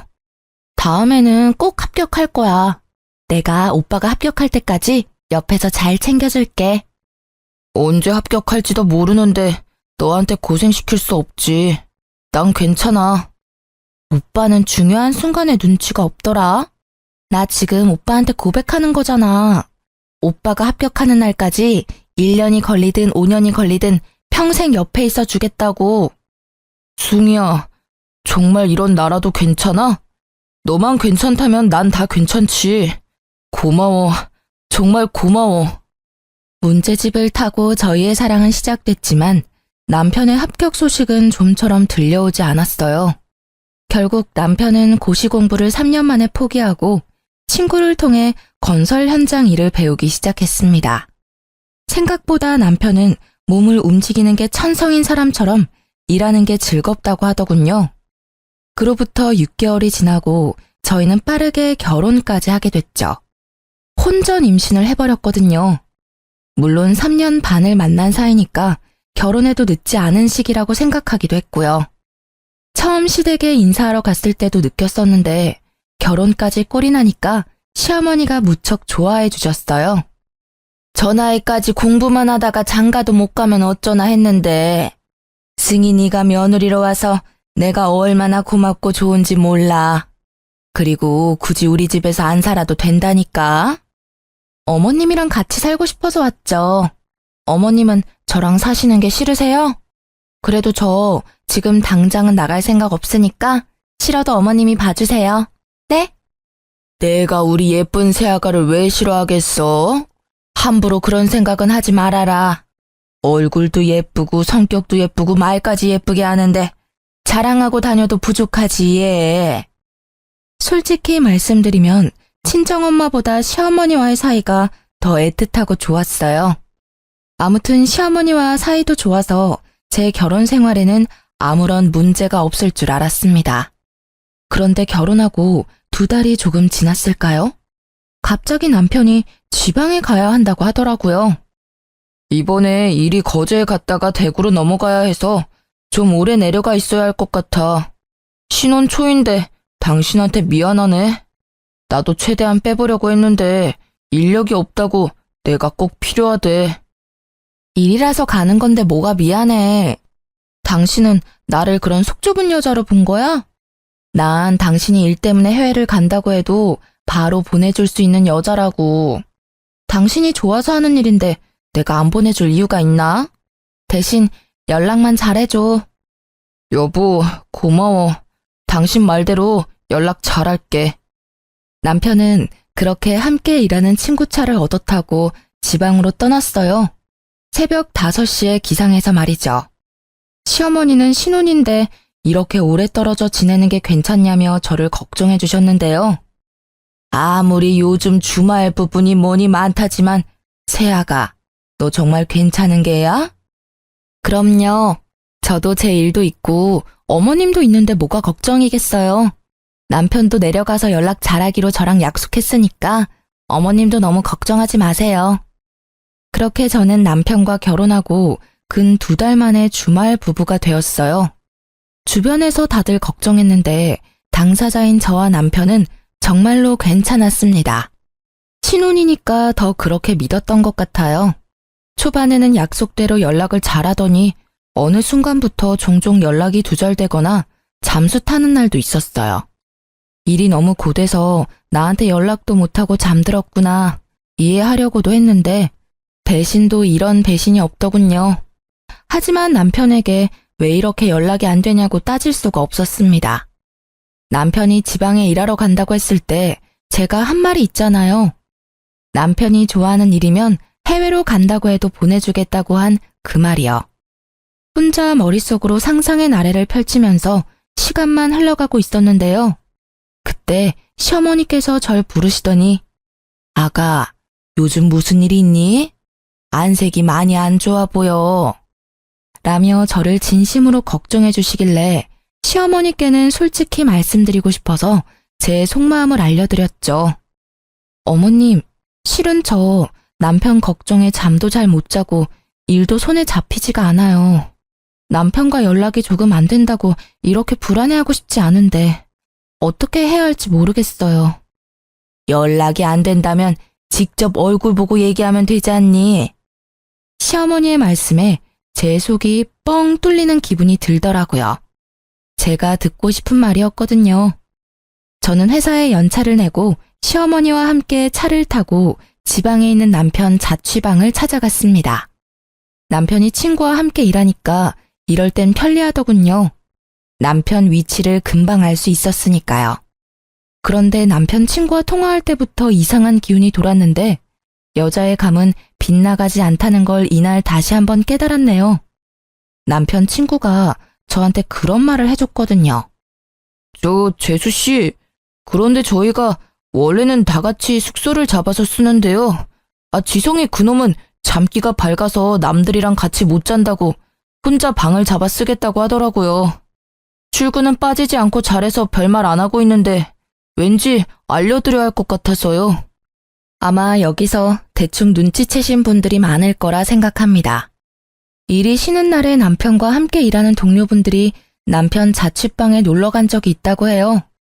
그때 남편 친구가 남편이 도어락 비밀번호 누르는 걸 보고 비밀번호를 저에게 기억나는 대로 알려줬는데 긴가민가 하다면서 2개를 알려주더군요. 저는 남편 친구에게 감사 인사를 잊지 않고 자취방 앞에서 남편 친구가 알려준 비밀번호를 눌렀는데요. 제발 열리라는 간절한 마음이 하늘에 닿았는지 둘 중에 때려 맞춘 비밀번호가 단번에 맞았지 뭐예요. 저와 시어머니는 조심히 방 안으로 들어갔고 원룸이라서 현관문을 열면 바로 침대가 보이는 형식이었어요.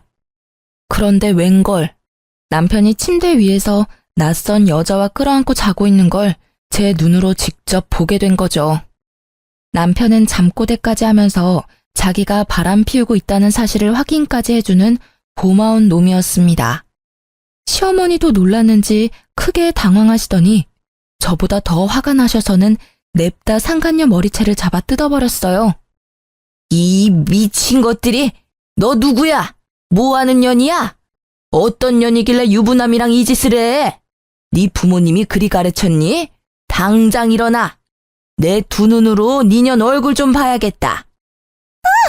오빠, 누구세요? 이거 놓으시라고요. 여보, 엄마, 2사람이 여길 어떻게... 네가 미쳤구나. 미쳤어. 감히 새아가를 두고 일 핑계대면서 이러고 있었던 게야? 나더러 새아가 얼굴을 어떻게 보라고 네가 이런 짓을 해. 아이고. 엄마, 일단 손부터 놔. 얘 머리카락 다 뽑을 일 있어.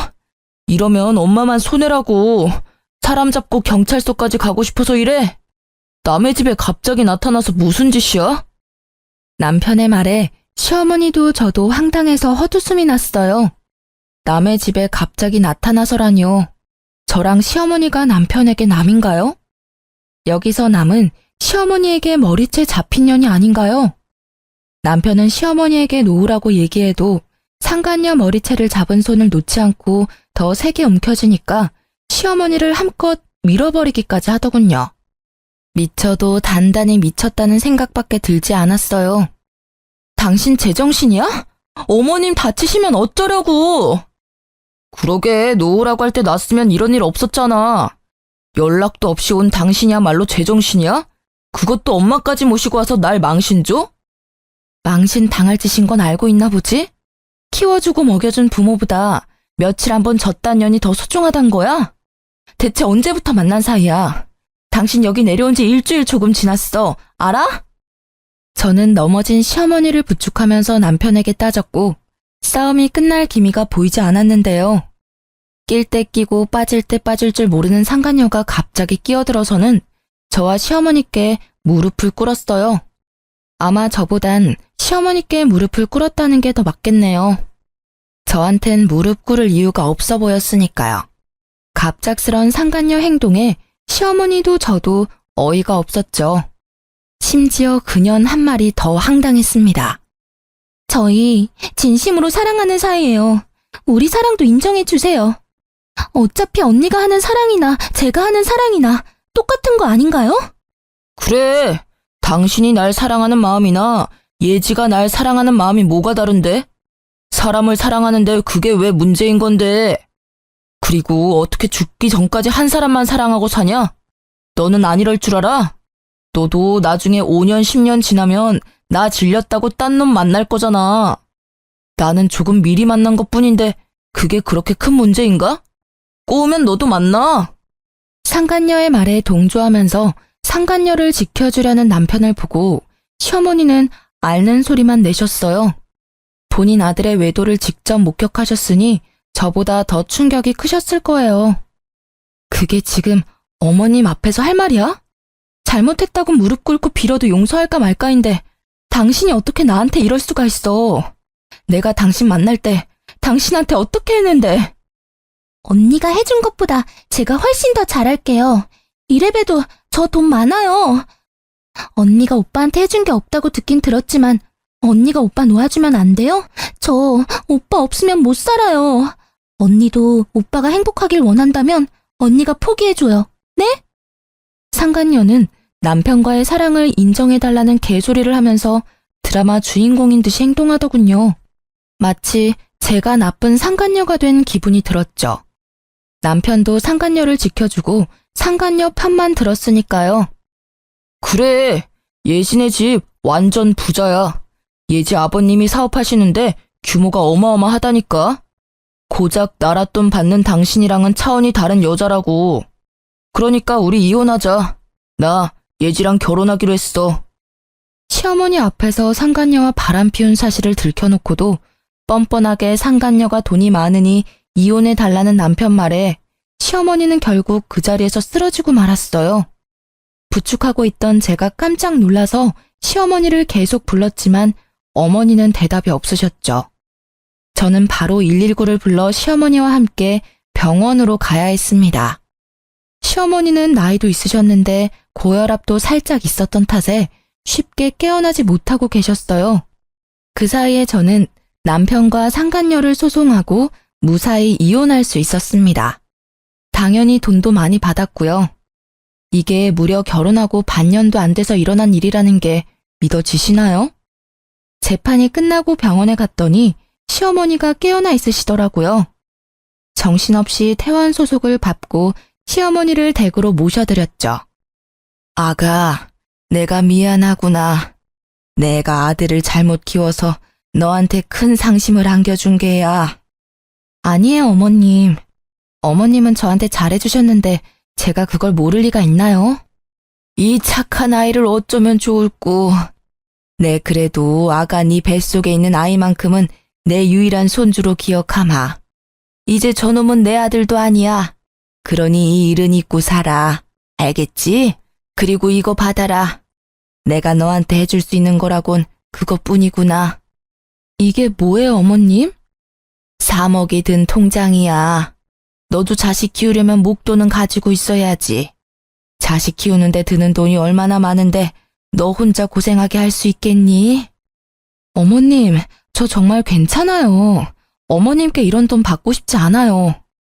네가 안 받으면 계좌로 보낼 거고 그래도 안 받겠다면 태어날 손주 손에 쥐어줄 게다. 그러니 고집 그만 부리고 받아.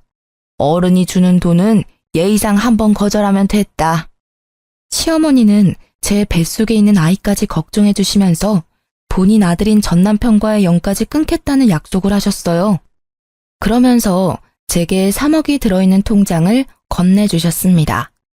시어머니 말씀대로 자꾸 거절하는 것도 예의가 아니라는 걸 알기에 받았네요. 저는 그렇게 시어머니와의 마지막 인사를 나누고 시댁에서 짐을 챙겨 나왔는데요. 막상 나오니 어디로 가야 할지 모르겠어서 친정 부모님께 갔어요. 친정 부모님이 짐을 들고 온 저를 보고 깜짝 놀라셨죠. 그간 있었던 일을 전부 말해주고 이혼했다는 말까지 마치자 눈에서 눈물이 펑펑 터지더군요. 친정 부모님은 저를 꼭 안아주시면서 아무 말씀도 안 하셨고 저랑 제 아이만 안 다쳤으면 됐다고 따스하게 받아주셨습니다. 그렇게 저는 전 남편과 갈라서고 친정에서 지내게 됐죠. 그렇게 시간이 흐르고 저는 부모님과 함께 산부인과에 가서 출산하고 엄마가 제 아들을 봐주겠다고 해서 저는 새로운 직장에 취직할 수 있었어요. 이제 조금 무탈하게 지내나 싶었는데 전 남편은 이혼하고도 저를 가만두지 않더군요. 한날 전 남편이란 작자에게 전화가 와서 안 받으려다가 혹시 시어머니께 무슨 일이라도 생겨서 연락한 줄 알고 덥석 받아버렸습니다. 네가 날 회사에서 쫓아냈다고 내가 알거지처럼 살 줄 알았냐? 역시 나는 운이 좋은 남자라니까. 내가 그랬잖아. 내 새 마누라 집안이 아주 빵빵한 집안이라고. 네가 아무리 날 바닥으로 끌어내려도 난 절대 안 내려간다 이거야. 전 남편 놈은 돈이 많다던 상간녀와 떵떵거리며 살겠다더니 직장을 잃었거든요. 전 남편이 저렇게 된 건 바로 저 때문이었습니다. 제가 전 남편 놈이 다니는 직장에 불륜 사실을 전부 까발렸거든요. 그게 사람들 사이에 소문이 파다하게 난 거죠. 그 소문 때문에 윗선에서 징계 처분을 내렸고 권고 사지까지 당했다고 들었네요. 그런데 제 계획과는 조금 다르게 전 남편은 재혼한 상간녀 덕을 크게 본 모양이더라고요. 그런 시덥잖은 얘기하려고 전화했니? 넌 할 일이 그렇게 없어? 아니면 지금 네 와이프가 잘 못해주나 봐? 내 생각이 나서 전화하는 거 보면. 저는 일부러 전 남편을 자극하는 말만 해댔는데 저놈은 뭐가 좋은지 실실 웃기만 했어요. 웃음소리가 고마까지 흘러들어오니까 온몸에 소름이 쫙 끼쳤습니다. 무슨 그런 섭섭한 말을 해. 지금 내 와이프가 얼마나 잘해주는데. 너랑 결혼했을 때랑은 비교도 안 된다고. 네가 내가 불륜남이라고 소문낸 건 열이 받지만 그 덕에 내가 더 좋은 회사로 이직하게 됐잖냐. 내 장인어른 회사로 가거든. 야, 고맙다. 전 남편이 망하길 바라고 바란 건 사실인데 하필 상간녀 집안이 사업가 집안이라 전보다 더 좋은 회사로 이직한다면서 저를 비웃기 위해 한 전화였어요. 그렇다고 여기서 포기할 제가 아니었죠. 저는 전 남편에게 영혼이 하나도 없는 축하 인사를 전하고는 회사 이름을 은근슬쩍 물어봤어요. 마음속으로 그쪽 회사에 찾아가 망신이라도 주려고 생각했거든요. 멍청한 전 남편은 신이 나서 단번에 회사 이름을 알려주더라고요. 너네 집안은 엄두도 못 낼 회사지? 어때? 이제 나랑 이혼한 게 후회되지? 이렇게 능력 있는 남편을 놓친 게 네 인생에서 제일 후회하는 순간일 거야. 그렇지. 그렇고 말고. 상간녀 아빠 회사 찾아가 깽판이라도 치려 했던 제 계획이 보기 좋게 사라졌어요. 왜냐면 그 회사는 저희 아빠 회사의 하청업체였거든요. 참지 못하고 크게 비웃고 말았어요. 그러자 이놈이 눈알이라도 굴리는지 조용하더라고요. 드디어 미친 거야? 이 상황에 웃는 걸 보니까 이 옆에 내가 진짜 미쳤구만. 야, 고작 그딴 회사 들어가서 나한테 자랑하려고 전화했냐? 너랑 이혼한 게 내 인생에서 가장 잘한 일이야, 이 멍청한 놈아. 그딴 회사? 네 년이 거들떠나 볼 수 있는 회사인 줄 알아? 아니면 얼마나 대단한 회사인지 몰라서 자존심이라도 지키려고 그러냐? 사업하는 사람들이면 우리 장인어른 회사 이름 들으면 허리부터 숙인다고. 너 같은 찌끄레기들은 절대 알 수 없지. 내가 널 너무 과대평가했다. 미안. 너야말로 김칫국 작작 마셔. 네 장인어른 회사라는 거기 우리 아빠가 거래하고 있는 하청회사야. 그건 알고 있니? 헛소리 하지 마. 괜히 부러워서 그러는 거잖아. 그리고 너 결혼할 때 네 아버지가 사업한다고 말 안 했으면서 갑자기 하청회사는 무슨 하청회사야? 너 정말 사기죄로 고소당하고 싶어? 겁대가리가 상실했구나. 아빠가 네 장인어른 회사랑 계약 연장할 생각이던데 이 사실을 알게 된다면 계약이 파기되겠다. 그치? 너 때문에 계약 파기되면 그쪽에서 가만히 보고만 있을까? 전 남편은 저희 아빠가 사장님인 걸 몰랐어요. 왜냐면 제가 일부러 숨겼거든요.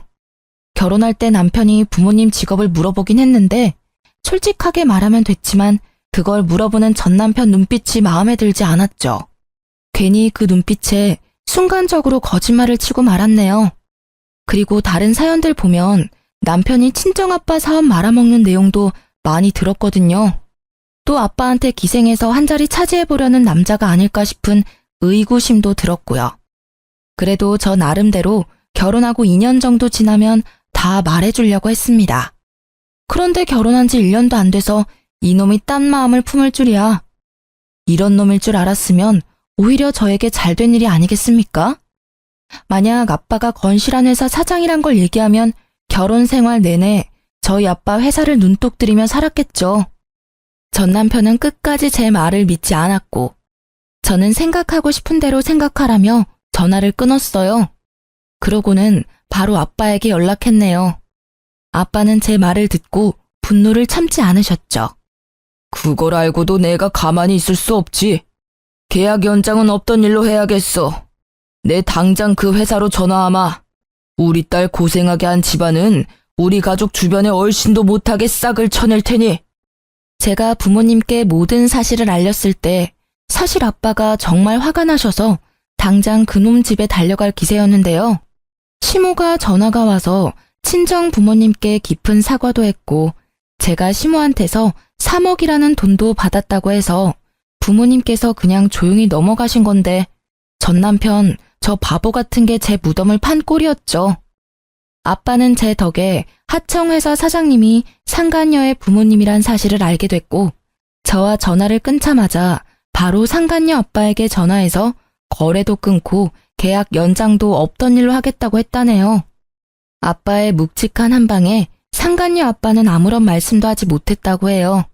그건 바로 상간녀 부모님은 정말로 상간녀와 전 남편이 그런 사이로 시작한 줄 몰랐다고 했거든요. 상간녀 아빠는 정신을 차리고 저희 아버지에게 무한한 사과를 끝으로 전화를 끊었고 상간녀 부모님이 자기 딸을 쥐잡듯이 잡았나 봐요. 상간녀가 울면서 저에게 전화를 했더라고요. 언니, 제가 잘못했어요. 저희 아빠 회사가 언니네 아빠 회사 하청회사라고 하던데 제가 이렇게 빌게요. 그러니까 언니 아버지께 말씀 좀 잘 전해주면 안 될까요? 회사끼리 계약 성립 못하면 저희 아빠가 제 머리를 전부 밀어버리겠다고 벼르고 있단 말이에요.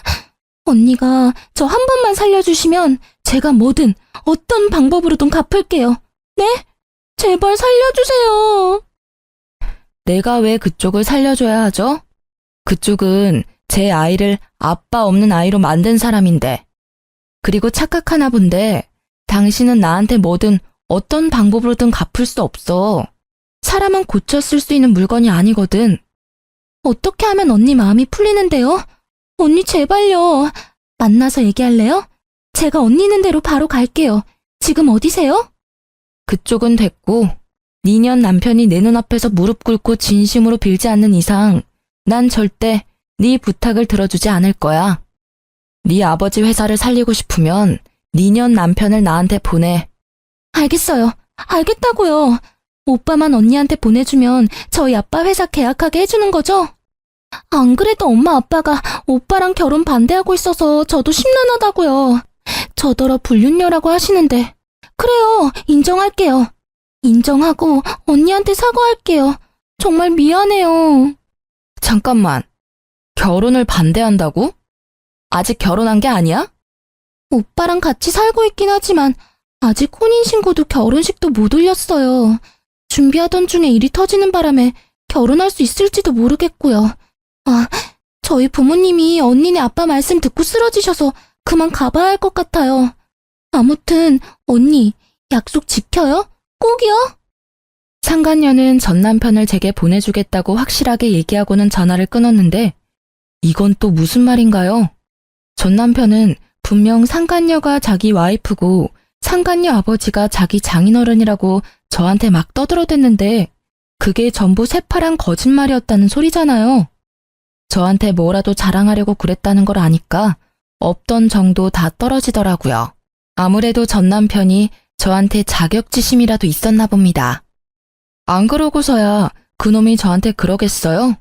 상간녀에게 문자가 왔는데 상간녀 부모님이 자기 딸이 파렴치한 불륜녀일 줄은 꿈에도 몰랐다면서 당연히 전 남편과 상간녀의 결혼도 절대 안 된다고 머리를 싸매고 드러누우셨다고 전해주더군요. 굳이 알고 싶지 않았는데 알려주니까 그나마 통쾌하긴 했네요. 자식을 잘못 키운 부모에게도 죄가 아예 없는 건 아니니까요. 결국 전 남편과 상간녀는 둘 다 제 앞에 무릎을 꿇게 되었습니다. 진작 받아야 할 사과를 이제야 받게 된 거죠. 숭이야, 미안해. 나보다 뭐든 잘하는 네가 부러워서 그랬어. 내가 모자란 놈이라서 그래. 너도 알잖아. 시험도 너 혼자 떡하니 붙고 머리가 안 되니까 난 몸으로 때우는 일에 만족해야 했고. 그러던 중에 예지가 나한테 혜성처럼 나타나 준 거지. 예지 없었으면 나 이렇게까지 못 됐어. 오빠는 사과하러 와서까지 내 자랑이야? 제발 눈치 좀 챙겨. 이러니까 언니한테 이혼이나 당하지. 우리 결혼하려면 언니 사과 받고 아빠 거래도 다시 성사시켜야 하는 거 잊었어? 저렇게 멍청하고 못난 놈을 왜 좋아하고 결혼까지 했는지 답답하더라고요. 저는 전 남편의 행실에 더는 눈뜨고 봐줄 수가 없어서 전 남편 뺨을 시원하게 날렸네요. 너 지금 이게 무슨... 멍청한 놈, 머저리 같은 놈, 병신 같은 놈. 너 어머님이 나한테 3억 준 건 아냐? 너 같은 놈 만나게 해서 미안하다고 내 아들을 유일한 손주로 생각해주겠다고 정확히 3억 주시더라. 뭐라고? 3억을 줘? 우리 엄마가? 어머나, 이게 무슨 소리야? 언니 진짜예요? 제 예비 시어머니한테 3억을 받았다고요? 그럼 나는? 오빠랑 결혼하면 나한테 줄 돈은 하나도 없으신 거 아니야? 오빠 어머님한테 전화 좀 해봐. 아씨, 우리 엄마 내 연락 안 받는 거 너도 알잖아. 진짜야? 진짜 우리 엄마가 3억을 줬어? 어떻게 아들인 나는 쌩까고 너 같은 년한테 3억을 주는 건데? 전 남편은 시어머니께서 저에게 3억을 줬다는 말에 개거품을 물었고 상간녀까지 깜짝 놀랐나 봐요. 둘이서 호들갑을 다 떨어대면서 저에게 욕까지 했거든요. 그게 저들의 본 모습이겠죠. 지금 당장은 자기들이 을이니까 저에게 굽신댔던 것뿐이지 상간녀 아버지 회사와 계약이 성사되면 입 싹 닫고 모른 척하고도 남을 인간들이죠. 그래서 저도 저들을 이용만 하고 버릴 생각이었습니다. 어머님도 아셨던 거지. 네 놈이 얼마나 모자라고 그 돈을 받을 자격이 없는 놈이라는 걸. 자기 핏줄인 널 못 믿으니까 나한테 준 게 아니겠어?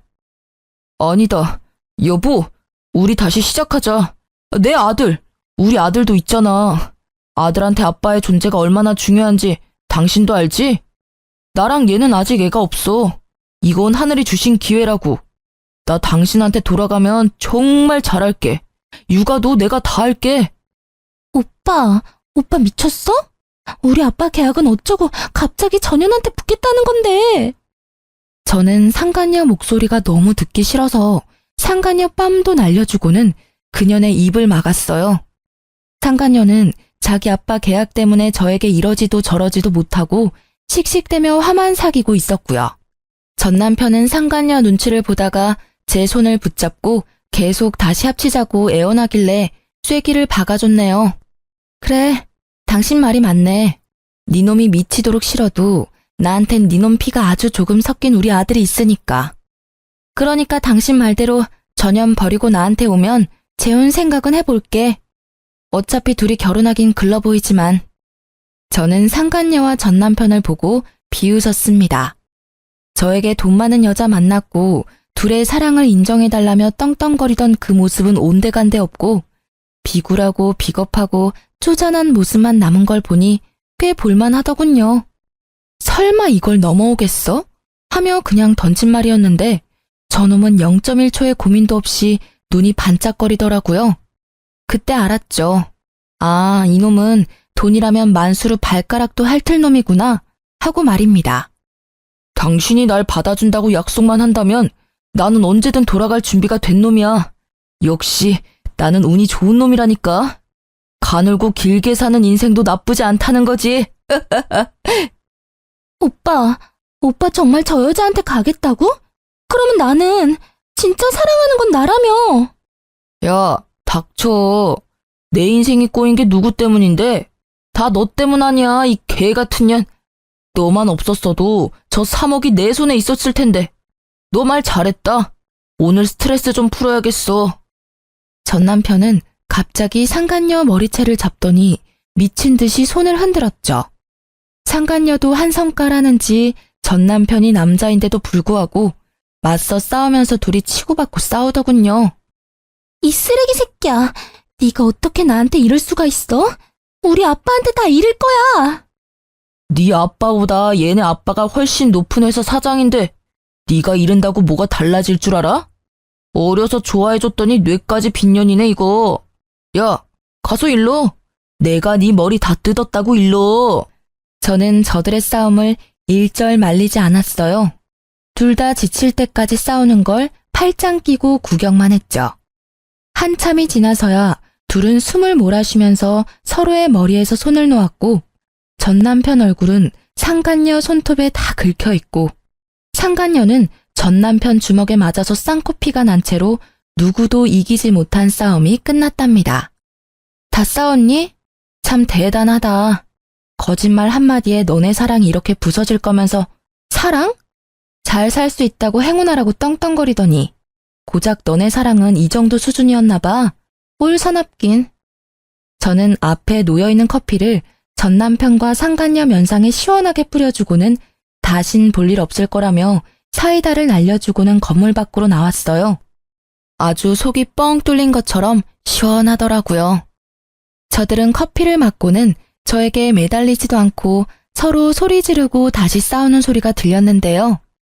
그걸 마지막으로 정말로 그들과 연이 닿을 일이 없다는 생각이 들었네요. 그런데 한 놈이 참 끈질기더라고요. 누군지 예상이 가시죠? 바로 전 남편이었습니다. 그놈은 포기하지 않고 그런 쪽팔림을 당하고도 계속 연락을 해왔어요. 여보, 나 당신이 받아줄 때까지 사과할 거야. 우리 재혼하기로 약속도 했잖아. 그렇지? 당신 나 버린 거 아니지? 나 당신 믿고 기다릴게. 내 연락 보고 있는 거 다 알아. 사람이 기다린다고 했으면 답장은 해줘야 하는 거 아니냐? 너 사람 미치는 꼴 보고 싶어서 이래? 잃을 게 없는 사람이 얼마나 무서운지 내가 보여줘. 승희야, 나한텐 너밖에 없어. 처음부터 지금까지 앞으로도 너밖에 없다고. 그러니까 무슨 말이라도 해줘라 좀. 여보, 우리 엄마가 위급하다고 지금 병원이야. 엄마가 당신 보고 싶다는데 와줄 수 있어? 여기 땡땡병원인데 여기 앞 카페에서 만나자. 우리 할 얘기도 많잖아. 솔직히 이 연락을 보고 일하다 깜짝 놀라서 의자에서 벌떡 일어났어요. 바로 짐을 챙기고 가려는데 순간 싸한 기분이 들더군요. 설마 이런 걸로 거짓말하진 않겠지. 불안한 마음에 시어머니께 전화를 했는데요. 승희야, 목소리가 왜 그러니? 무슨 일 있어? 어머님, 어디 아프신 거 아니죠? 건강하신 거죠? 아유, 그럼 난 괜찮지. 승희 네 목소리 들으니까 없던 힘도 펄펄 난다. 어머님, 혹시 조금이라도 어디 불편하시면 바로 저한테 연락하셔야 해요. 아셨죠? 전 시모와는 가끔 연락을 주고받았는데 근래에 전 남편에게 복수한다고 연락을 못했었거든요. 그런데 이 와중에도 눈 하나 깜빡이지 않고 본인 엄마를 팔아넘기는 못된 놈에게 치가 떨리고 말았습니다. 전 시모는 오랜만에 닿은 제 연락에 무척이나 반가워하셨고 저는 전 남편이 시모에게까지 나쁜 짓을 할까봐 일주일에 한 번은 꼭 연락을 유지하고 있었네요. 물론 전날 이후로 전 남편의 연락수단은 전부 차단했어요.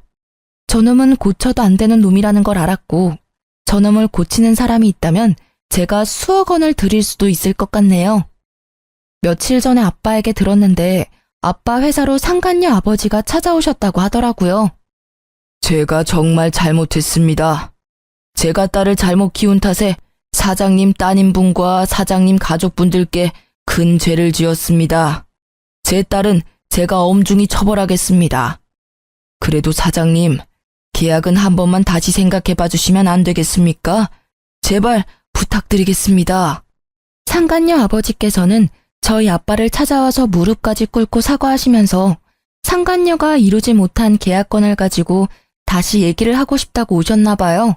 하지만 저희 아빠는 아주 단호했죠. 김 사장, 난 이미 자네에게 내 의사를 다 보여줬네. 자네도 자식을 키우는 부모 입장이니 나를 이해할 걸세. 자네가 나였어도 나처럼 하지 않았겠나?